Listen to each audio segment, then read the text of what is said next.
Sudan's military arrested the prime minister and took control of the government on Monday, and thousands of people came out to protest the takeover that threatens the country's move toward democracy. The head of the military, General Abdel-Fattah Burhan, said that he was dismissing the transitional government and declaring a state of emergency. Burhan said fights between political leaders required the move, and military leaders would keep the North African country safe and secure. He said the armed forces would turn the country over to a civilian elected government. Burhan said the election is scheduled for July 2023.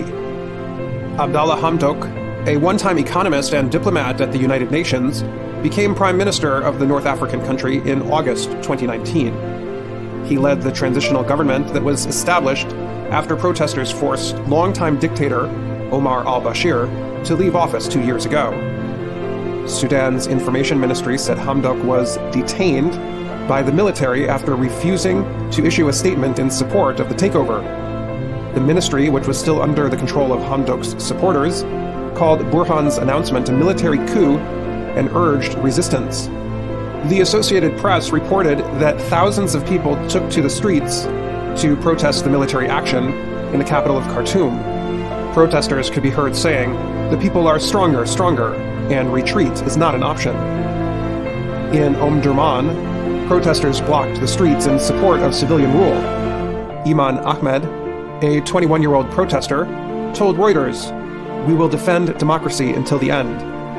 Another young man who gave his name as Saleh said, "Burhan cannot deceive us. This is a military coup." The AP said, based on information from the hospitals, about 20 people were wounded in clashes between protesters and security forces.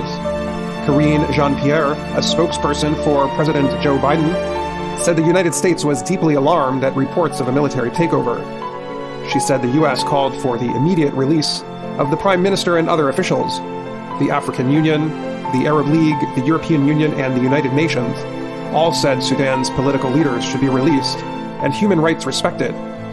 UN Secretary General Antonio Guterres added on Twitter, "The UN will continue to stand with the people of Sudan." Sudan has suffered other coups since it gained its independence from Britain and Egypt in 1956. Al-Bashir came to power in 1989 in one such takeover, which removed the country's last elected government. Last month, Bashir's supporters tried to remove the transitional government led by Hamdok. In recent weeks, a coalition of tribal groups and political parties, allied with the military, urged the removal of the civilian government.